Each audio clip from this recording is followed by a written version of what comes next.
LeBron back to the NBA. And, LeBron just mentioned last week that he has all these ties to Kentucky.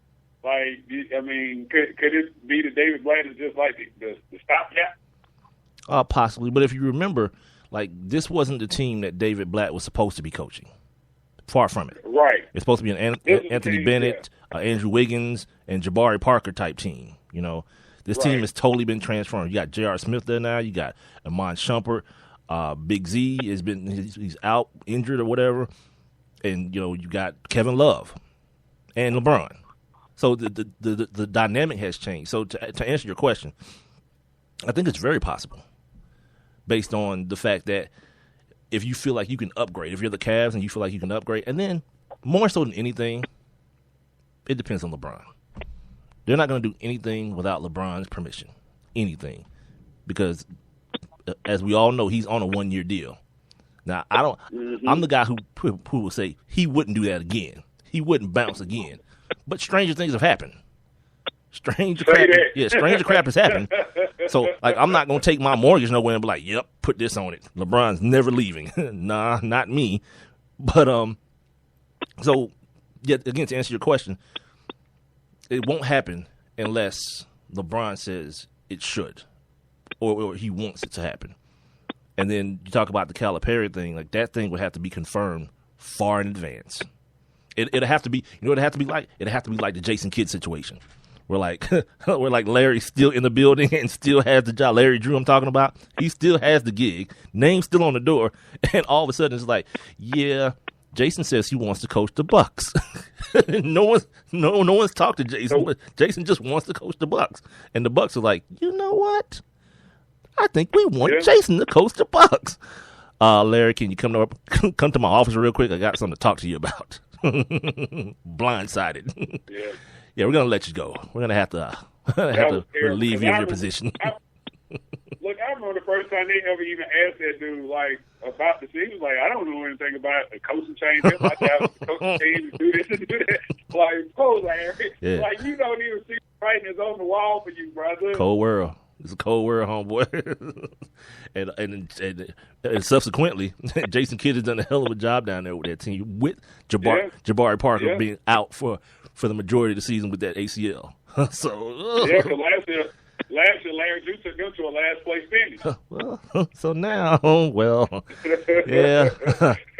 Sometimes the right decision is the uncomfortable one, but it ends up being inevitably the right decision. So, no doubt. And you talk about, this is a great transition to something else that I have here on my notes here, and I can kind of work backwards with this as well. We talk about Coach Calipari. The rumor that he wants to go coach in the NBA again, try his luck with the NBA again. Another coach, Billy Donovan. This is one of the first years. This is the second year since he's been at Florida that they haven't made the tournament. And you remember he was announced to be, was it the coach of the Magic? The Magic, and yes. He that last minute? Yeah. Yeah, the Magic. He was like, you know what? Kind of want to go back to college. Can you guys let me out my contract? And they did. They let him out. Which, of course, he took the job and everything. Yeah, if you don't want to be here, there's no need for us to hold you to contract, especially when you haven't coached a day on the job yet. It's like, all right, cool. We're no worse. We're no worse off than we were before you did the press conference. So sweet. So they sent him back to Florida. Did he win a championship after that? I think he did. Did he not? No, he hadn't won any championship since Horford. Was that when Horford and Joakim Noah was still there when he decided to come back? Not really. I'm not 100, like college basketball and dates and times and stuff like that when it pertains to college basketball. I'm not really sure, but I do know that he made some tournament runs at least since then, because like I said, this is only the second time, his first year and this year, which could subsequently be his last year, he didn't make the NCAA tournament. So Billy Donovan, a guy who signed an extension, and here's the thing about him: his buyout is only $500,000. Like if any NBA team wants this dude, yeah, $500,000 is not keeping them from getting him. Here's this little 500 G's. Let's talk, Billy. Let's talk. Let's get you on the contract. Okay, now you're right. Here's what happened. June of 2007. Now, he won the championships. He won those championships in 2006 and 2007. So following the 2007 championship year with Horford and Joakim Noah, he took the job to be the Magic head coach. The day after they introduced him, he informed the Magic that he had changed his mind about leaving Florida, and then they let him out the contract. So he was only under contract for 6 days. And then Florida turned around and gave him $3.5 million a year to make him the highest paid coach in college basketball at the time. Right, and they just extended him through what, 2026 or something like that. It just gave him a little bump up. So yeah, and along with him, now here's something. Greg Marshall of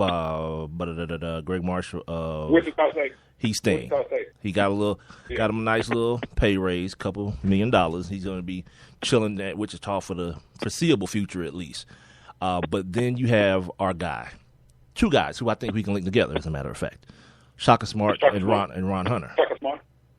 So Shaka Smart is expected to take this Texas job, which, by the way, and here's the thing: if Shaka Smart, if he is smart, he takes this job.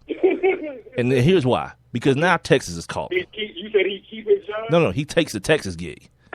Oh, okay. Because the reason I'm saying that is, it's Texas. They're calling. You say no to them, your phone's gonna stop ringing. It's just what it is. Your phone's gonna stop ringing. You've been the it guy a couple of probably more years than you should have been, because a lot of times that happens to guys.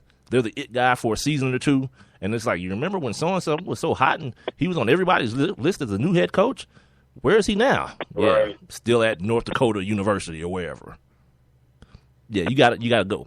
But then I say to myself, VCU is an upgrade to Georgia State. I'm just saying. Well, yeah. I mean, as far as basketball, as far as anything, what am I saying? As far as basketball is concerned, no one's talking about Georgia State football or VCU football, so it's got to be basketball. And the young Ron Hunter, RJJJ, he's like got all the J's in his name, like Ron Jr., Hunter Jr., RJ Hunter Jr. Yeah, he's expected to declare for the NBA draft. So the whole I'm coaching my son thing is out the window.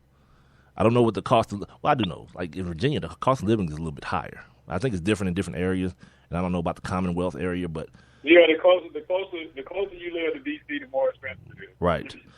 But as far as a job goes, I would have to think that this is a team that's used to, like, whereas my man Ron has to scratch and claw. Not saying the same thing about VCU.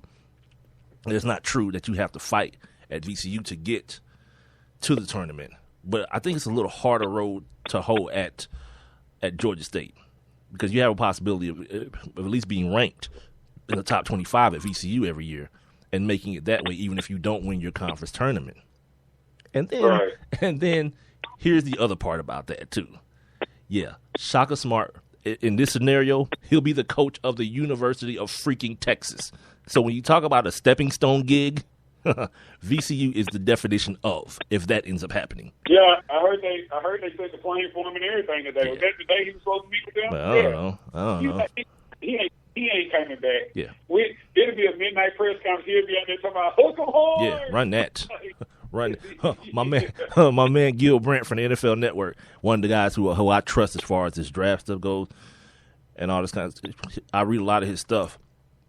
He tweeted today. He was like who's going to be the first one to come up with the T-shirt? Smart plus strong equals success. I was like, yeah, it should be me. It should be me, shouldn't it? I should be making that money, Gil. I wish we were friends so he could have DM'd me that and not just posted it to the whole damn world. Right. Some young aspiring white gentleman is going to be a millionaire by next week.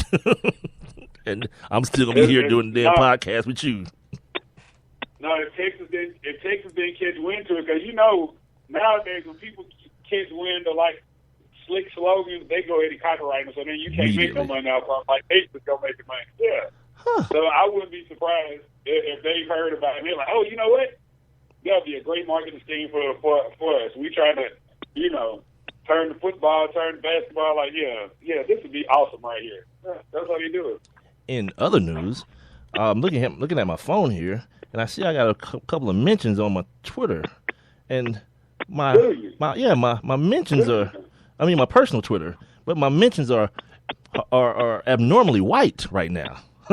Yeah, my man Mac McDonald, Alec Campbell, Jim Murray, all of them are in my mentions. All my white homies. Oh, this day started off kind of horrible too, and now I feel so much better. Yes. Oh, we got a tweet. We got a tweet for the Bird Lady. Oh yeah. It says the Bird Lady is down with the King Hootie Hoo. Yeah, that happened too. But this morning, the worst way to ever start your morning. I left the television on NFL Network last night because I was getting Jameised. That was happening. And this morning, I got duped, which is the worst thing that happened early in the morning. I was like, what the hell is happening? And then he's arguing with TD. I was like, come on. Who hates me today? Like someone actively hates me to allow this to happen to me. They're having one of the most rudimentary, stupid conversations in the world about when to draft a quarterback. And then, Jamie's talking about drafting your successor, the successor to your quarterback if you're like a Big Ben or you're a Tony Romo, right, drafting him in the 6th round.